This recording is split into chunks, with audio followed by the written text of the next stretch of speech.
right. Thank you, everybody, for your patience. We had a little bit of technical difficulties. So we cut out. We're not exactly sure where we're at. So if we say a couple things over, bear with us. Yeah. So we have Michelle Tanner on Rakdos Midrange, staple deck of the format. It's very consistent and grown in popularity a lot. Abzan Greasefang, also a very popular deck that's risen since the last Pioneer Pro Tour. There's a couple different versions of it. More notably Mardu, which is a more aggressive version. But Abzan showing that it's a little bit more consistent, which is probably why it's risen in favor and stuck around. Yeah. I think Michelle popping up Thoughtseize here. Maybe just waiting a couple extra turns, see if we can get a couple more cards in there. Try to take some little bit of extra PCs. See if there's something good that she wants to take from Randy here. Randy's going to respond here with the Grizzly Salvage. Really hoping for a white source. Oh, yeah. Which we got off Razor Bench Ticket. Still coming into play untapped. Yeah, not too bad. Those fast lines definitely good. And he's notably pitching one of those Parhelions in there, so he's setting it up. But yep. He had a Parhelion in hand with a Fiend's Informant with no white source. Not having a white source for Greasefang is unfortunate. I wonder what Michelle's going to take. Yeah. Yeah. So just going to check it out real quick. Yeah. Get in the memory bank, see what we got here. Yeah. Notably, Michelle has played a lot of Mardu Greasefang online, so she's a little familiar with this deck. Maybe not this style of the slower version, but overall she knows like the important cards to look for. Yeah, I kind of know what to keep a lookout for, what to take, what you're worried about, what you can get out of, when you can not, which sometimes is very important when you're just like, I want to try to go to another game so I can try to get this over with before you get all those good cards that you're trying to get. So I'm looking, kind of taking a peek at Michelle's hand here. Looks like we saw a Takanuma.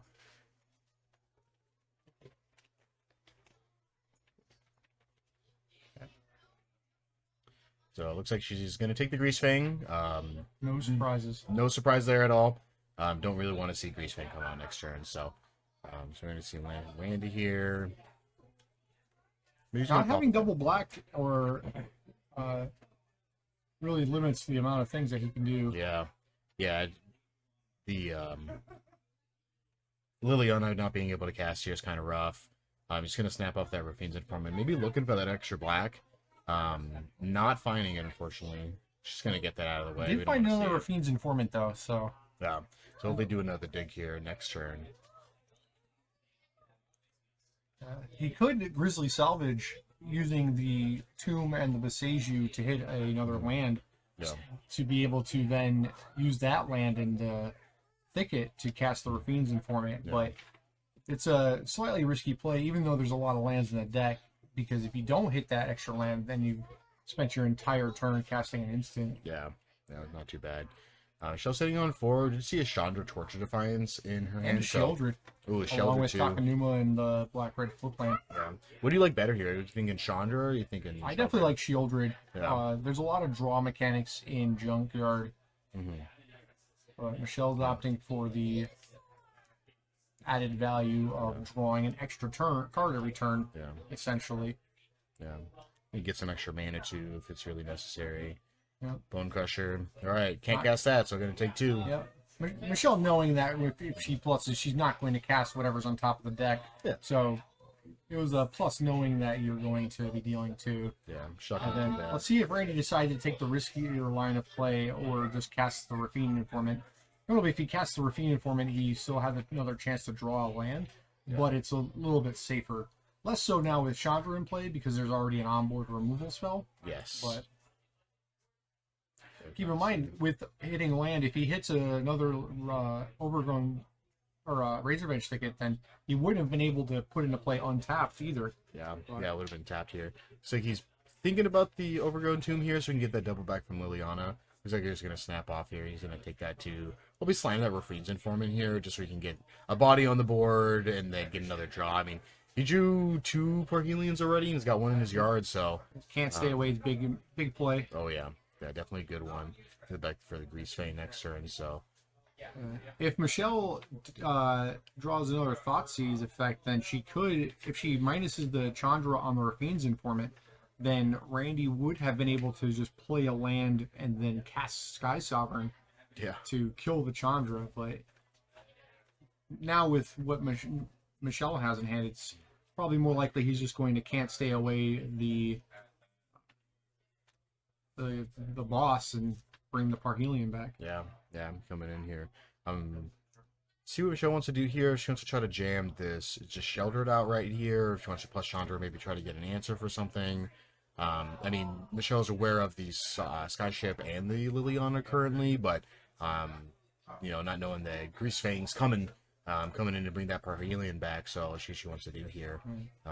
See if she's thinking about that line, just snapping off that Rafine's Informant, and then I think I like plussing to exile a card because you know you always have to be conscientious about it. And Black Red plays quite a few ways to exile cards from the graveyard in the main deck with 2 Graveyard Trespassers.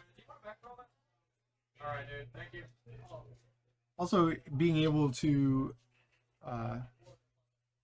hit another Thoughtseize just to get rid of, because you also don't want to have and Children's Edict too.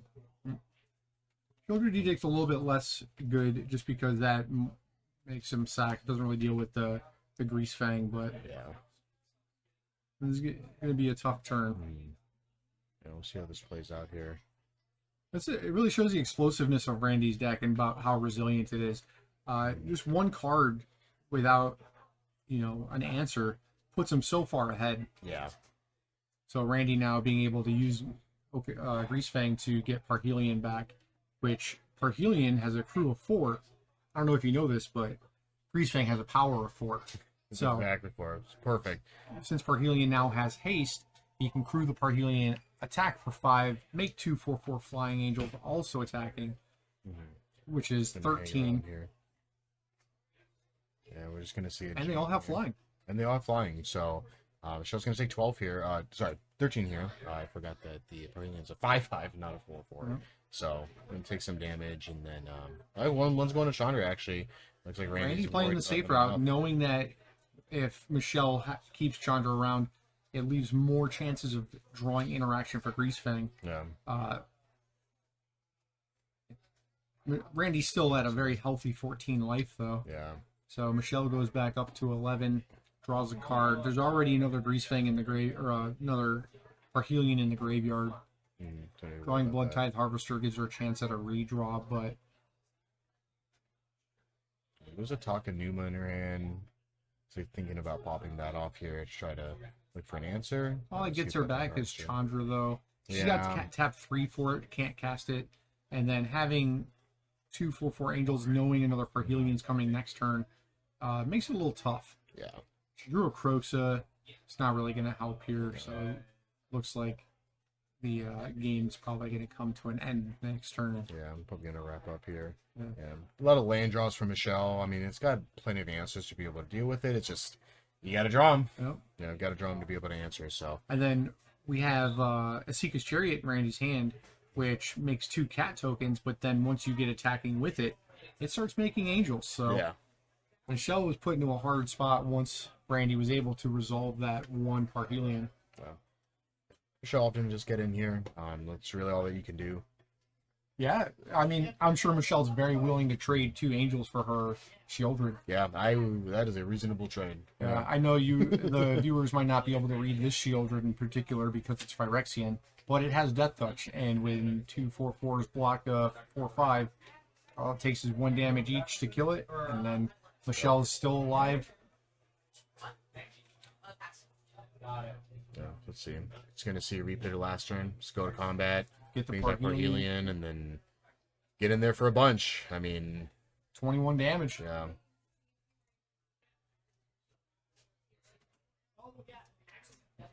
Yep. Now scoop it up here. I'm gonna go to game 2. Notably, Randy's playing 62 cards in his deck, by the way. Yeah. Sometimes one flex spot is not enough. Sometimes you just need a second flex spot. Yeah. Let's see. What are we expecting from Michelle here? Looks like we got 1 Abrade, a Dampening Sphere, 2 Extinction Events, a Hazoret, 2 Invoke Despair, 2 Kozilek's Return, 2 Leyline of the Voids, 2 Rending Volleys, and 2 Ritual of Soots. So Leyline of the Void seems like a very obvious inclusion. Rending Volley also very good. Braid, very good. You really want the instant speed removal for Greasefang. Yeah. Because if you put the Greasefang trigger on the stack with the Parhelion targeted, it'll put Parhelion back into play regardless of whether Greasefang's around. Yeah. So if you kill the Greasefang with that on the stack, you no longer have a 4-power creature to crew it. You put the Parhelion back in the hand. It's basically a 2-for-1 because now he's got to get a way to put it back in the graveyard. Yeah. Gotta get an extra card to be able to get it back in there, and then get Greasefang back again, and then deal with it again. So, what are we expecting from Randy here? So Randy's got 1 cut down, 1 Liliana the Veil, a Heroic Intervention, 2 Duress, 2 Abrupt Decay, 2 Deafening Silence, 2 Portable Hole, 1 Soul Guide Lantern, 2 Leyline of the Void, and 1 Assassin's Trophy. Heroic Intervention, very good against what Michelle's trying to do. Michelle's got a lot of spot removal. Heroic Intervention giving everything hexproof. Not something you typically see out of this deck either. Duress is always good against the mid-range black-red deck. They have very strong creatures, but they also have very strong spells. Sideboarding with Greasefang can be a little difficult just because of how straightforward the list is, right? Like everything, you don't really have like separate individual cards that are powerhouses like you do with black-red, where if you take them out and you put in another strong card that's targeted, you don't have like that same overall power level. You have very synergistic cards. So with these type of decks, you typically have to trim down on numbers. Like Witherbloom Command, not particularly good in this matchup.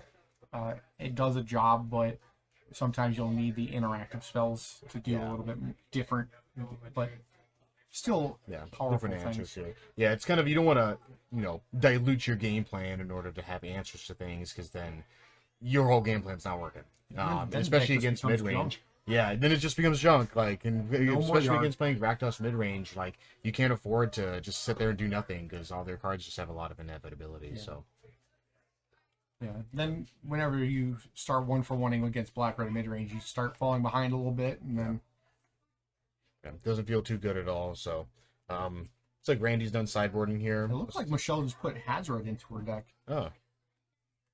Sometimes you just got to go fast. You just want to be really aggressive, right? She took out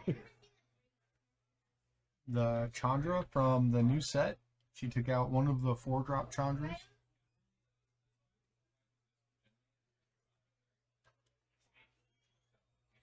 We're going into game 2 here. Randy up 1 with Parhelion getting in there, so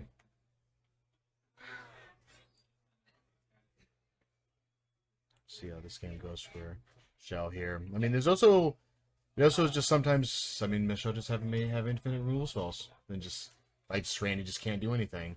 I mean, 1/1s and 2/1s, occasionally 3/1s just aren't going to get there.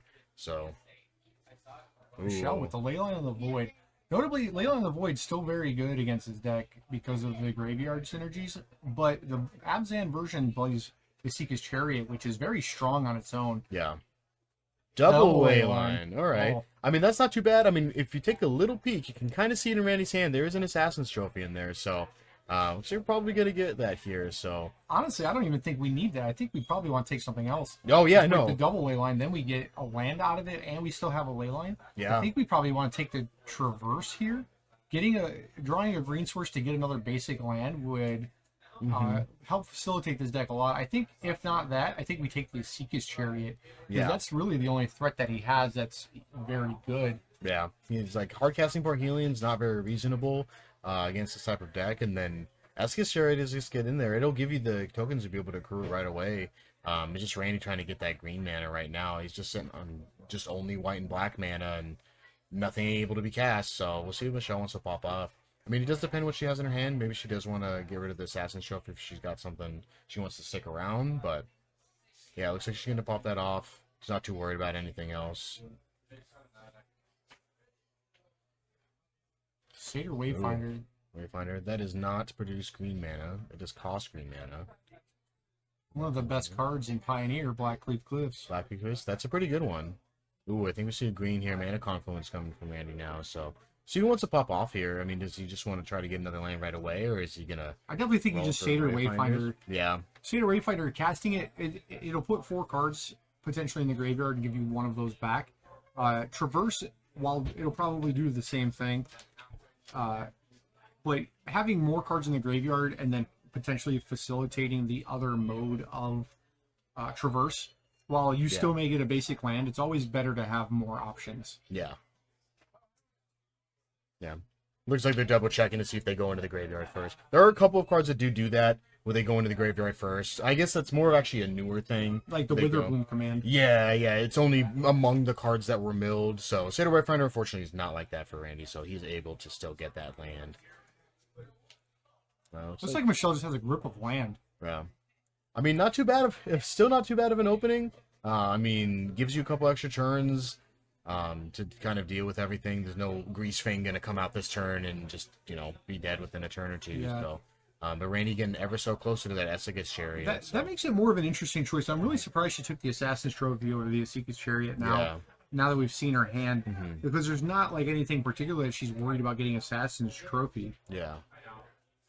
I think Randy's gonna pop off for a land. Okay. Did he do this at Enset? Did he draw for a turn and then just snap that off? The Traverse the Overload? No, he's had it for a while.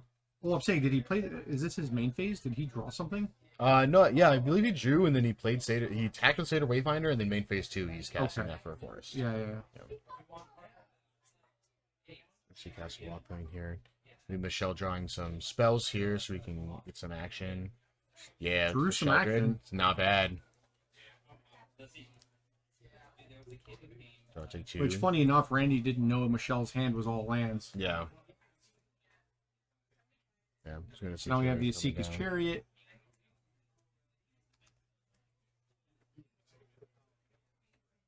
The cutest little cats I ever saw. Man, Randy looks like still sitting on also a group of lands, a Sky Sovereign, and then a Parhelion. So. But that's not necessarily a bad thing. No. If he's able to crew the Parhelion with his 2 cats, it's a lot. Yeah. Yeah. Michelle again, having a that- power word kill. She's getting down to where she'll be able to start activating Castle Lockthwain. Realistically, you want to be above 13, which is 1 attack from the Parhelion. Yeah. Because when you're playing against decks like this, like there are certain thresholds that you need to be above. It's like playing against Scapeshift in Modern, right? They have very specific numbers that they can hit you for in chunks out of nowhere. Yeah. So you can kind of curb your expectations. See Randy crew up here. Wants another cat. I wonder. Nope. So I was just gonna say no thanks. Let's just snipe that off. Get that out of here. Yep. Does still have the flagship in hand, so might be He slamming was that. probably hoping to attack, have her block, and then just flagship it. Yeah. Do 3 damage? Sure. Has 5 toughness. Yeah. Shielded is big, so let's see here. Michelle's drawing. Got another one of the best cards in Pioneer, those Blackleaf Cliffs. I think I like playing the that land, the pathway. I like drawing a card with Castle Lockthwain. Yeah. There's a lot of stuff that you can cast in Michelle's deck for 2 lands. There's a lot of creatures. There's a lot of removal spell. Yeah. Yeah, definitely, I mean, a Braid here would be great. Yeah. Because, I mean, any Blood Tithe Harvester is going to be rough just because it's going to get picked off by Sky Sovereign, so... Yeah. And then you also, like, if you want to draw into, like, Thoughtseize or Duress. Let's see. She's going to get in here. Yep. It's like, I'm not going to be able to block Sky Sovereign, so... It definitely does not have flying. Yeah. Maybe Michelle's going to leave open the mana. She's going to activate it this turn.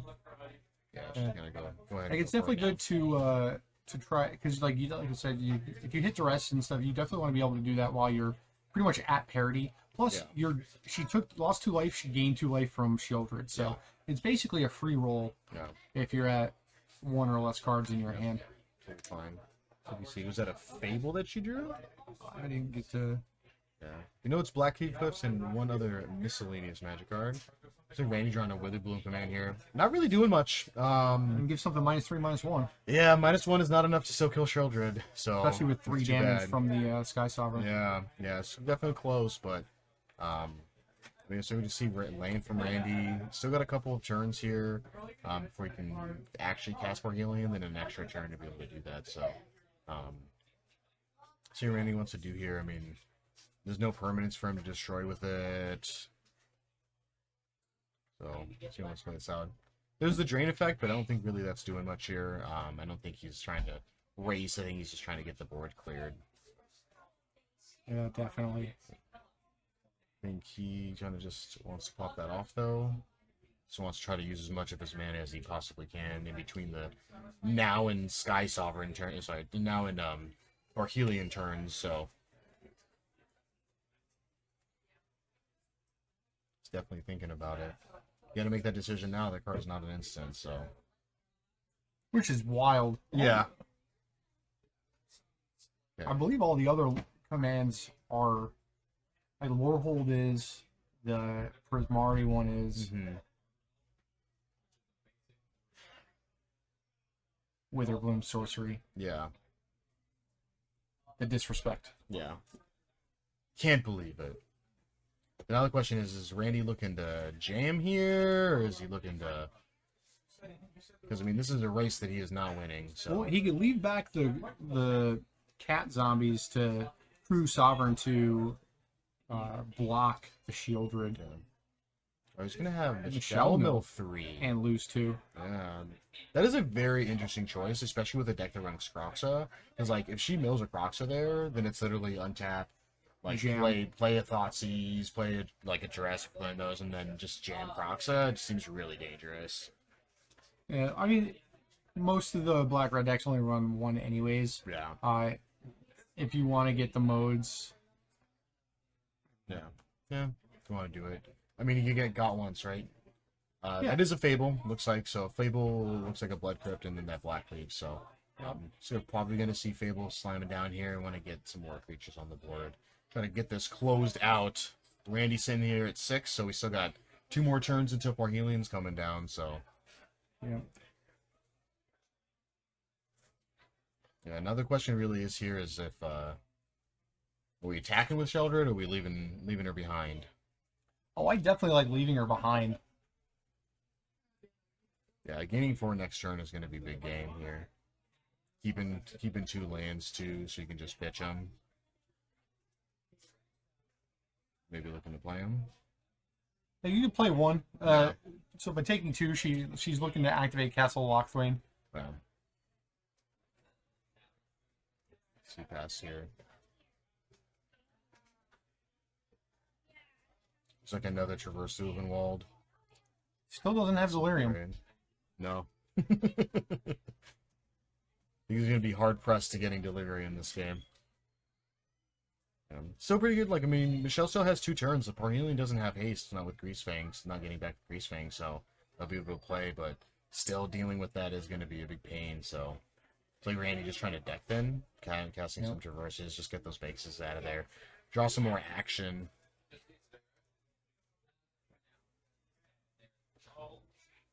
Just getting to the point where they'll both just be able to start slamming some haymakers. Shell staying at the same life.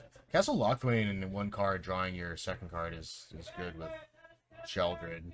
Just, you know, not losing any. Just draw a free card. Yeah. Michelle drawing Liliana of the Veil. Being able to sacrifice one of the cats means that he can't crew Parhelion. Yeah.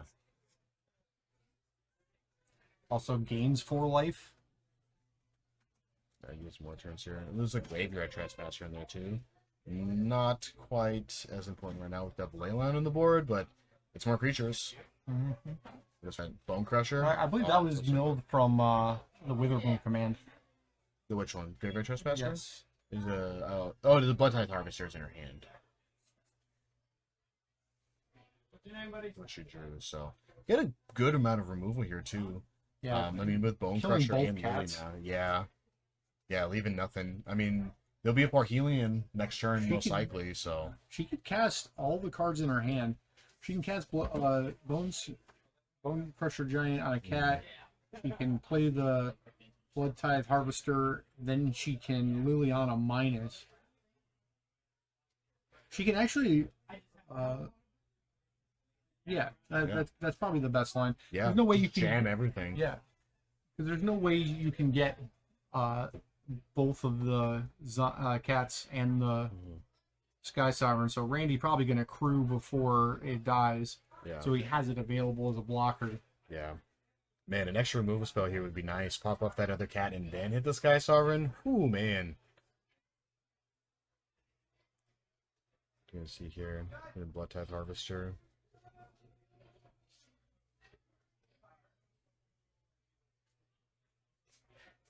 Yeah, maybe she's worried about another creature here next turn from Randy, just playing another creature and then Sky Sovereign and getting rid of Liliana, but I think that's probably fine. I mean, yeah, I mean, at that point, I would want Liliana to get. Well, you can deal 3 to like the Blood Tithe Harvester and just like attack the Liliana. Yeah. But yeah. So she just wants to get this board nice and clear. yeah, You want to sack the Sky Sovereign? It's an option. it is. Yeah. It is an option. Yeah. Arguably, might have been better. Because with Randy's hand, he's got no creatures to crew currently. Yeah. He's relying on the top of his deck to get another creature to be able to even possibly crew that. And if he's just planning on slamming Sky Sovereign next turn, then he has 0 creatures to be able to crew. Yeah. And That is true. With vehicles, you can scale up. I mean, just like crewing a vehicle to crew a vehicle sometimes is just, it's just doable. But Randy's seeing the writing on the walls, scooping them up, and we're going to go to game 3. Yeah. Yeah, so definitely saw kind of a lot of stuff that we expected here. Definitely the Leyline of the Voids coming from Michelle's sideboard here. Didn't see a Braid, which we presumed that was also cited in. And then Randy, didn't really see too much from Randy in terms of sideboard, except for that Assassin's Trophy, which was definitely a good one. Maybe Michelle was just a little bit worried about that early on, but we'll see how she feels about it here in this next game. I mean, double Leyline, kind of difficult to get around that. 2 pieces of interaction. I mean, looking at Randy's 75 here, too. Well, I guess, sorry, his 77. He's only got 1 answer. He's only got that Assassin's Trophy here, so we won't be able to get those out of the way early with any sort of duress or discard effect, because they're just going to put that right on the battlefield. So we'll see what they want to keep in, what they want to change, if they're going to just stick around with what they got. But we get a good look at our players here. Got Randy on the left here, Michelle on the right. Michelle usually in the booth with me hanging out, but I get the other Tanner today, so.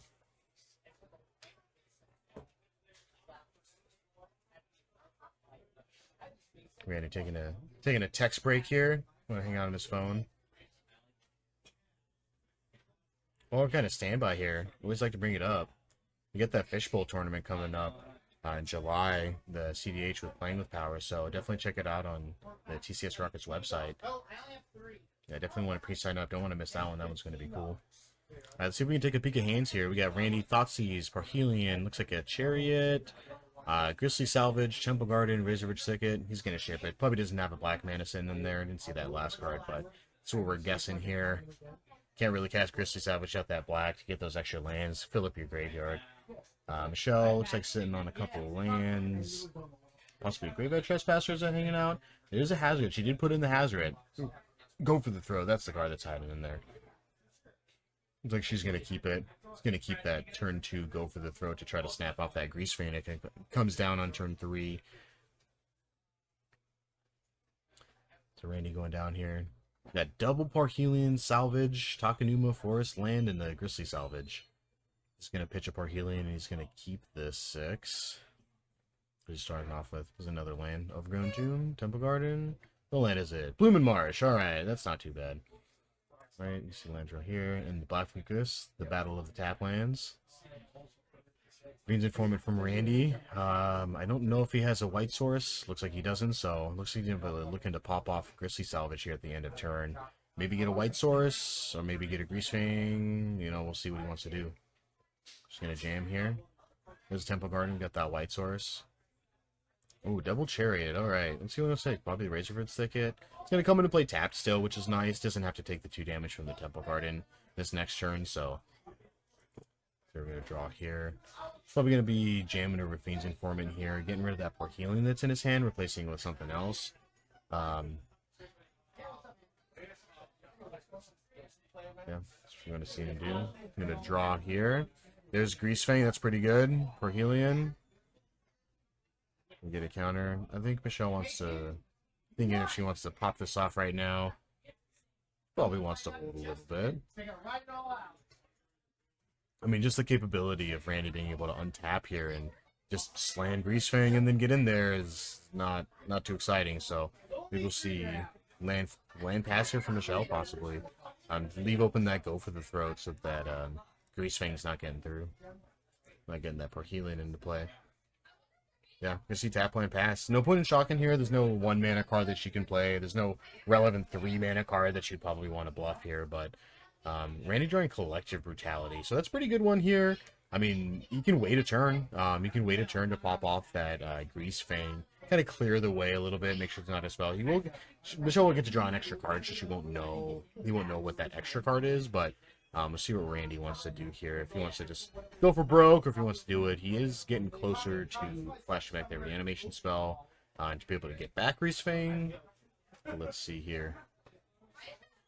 Kind of thinking he's going to pass. He's going to attack here. All right. Kind of beat in. I think he's thinking about the Collective Brutality here.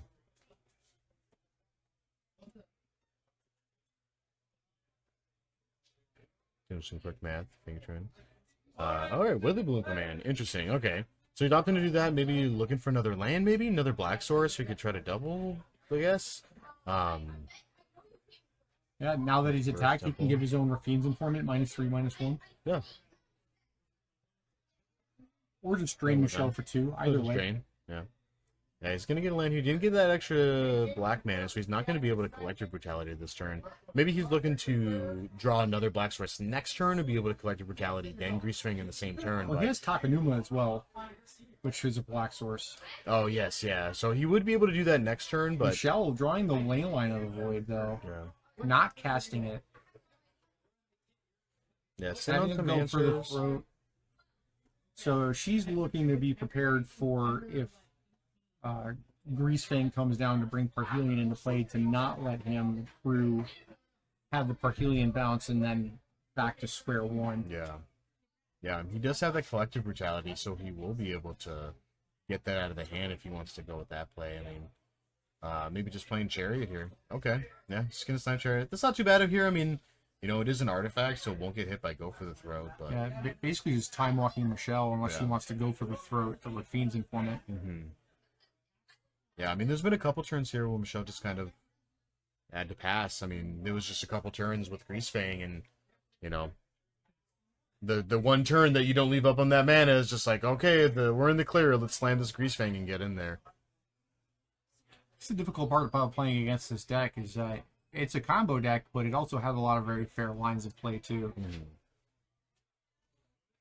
You know, so Michelle wants to do, maybe thinking about popping off. Yeah. Yeah. She knows that she's got to start investing her mana into other plays, or else she's just going to lose to what's on the board. Yeah.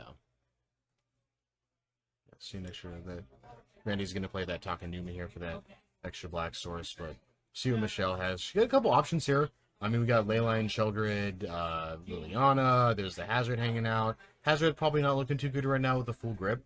But at least we got some other spells that we can play in the meantime. Randy seems to have a lot of avenues covered, too, Yeah. so...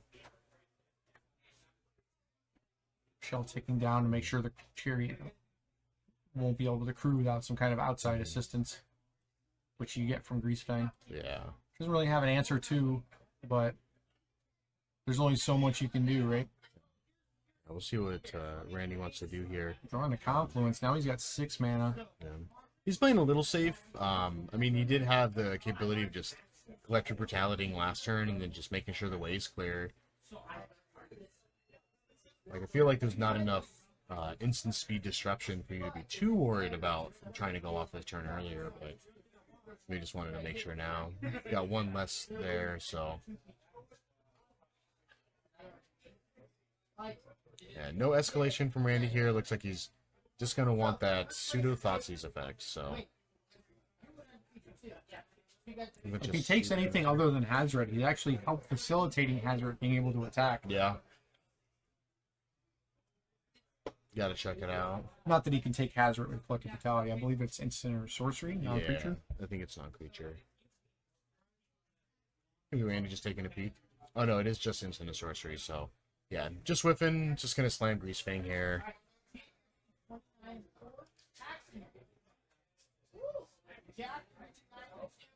Yeah, Michelle here is going to take exactly lethal. Got the 2/2 cat as well. So got 2 4/4s coming in, the 5/5, and then the 2/2 is it's going to be exactly 15 here. So And he knows the coast is clear. yeah. And Randy is not attacking with the cat. All right, Interesting choice. cool. Go to 2 pass turn. Darn it. Yeah. Although it doesn't really seem like Michelle has too many options. Not too many outs here. She does not have farewell.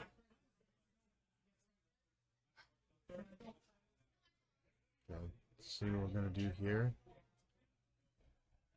Randy Black probably Pit looks Clips. like he's realizing that he forgot to attack with the cat. Yeah. Yeah, it doesn't matter too much. I mean, obviously this game would be over at that point, but not much Michelle can do at this point here. Even with there's also the Assassin's Trophy. Randy just having it all for this one. And this is what Greasefang does sometimes. Just like we're just gonna get in there and reasonable life total to not so reasonable life total in the blink of an eye. So yeah, I think Michelle kind of think of a way out of this. There's quite a bit of damage on board. Yeah, it's tough. Just gonna scoop it up. Rakdos wants to 1-for-1 you, but when you're putting 3 creatures on the battlefield and dealing 13 damage with it, Yeah. it's kind of hard to interact with that. Especially when you draw a creature heavy. Yeah. Yeah, when you want to draw all of your removal spells to be able to 1-for-1 with Greasefang, and then you don't. You just draw your Sheldrids and your Lilianas. You want that instant speed of removal to be able to snipe off that Greasefang at instant speed. So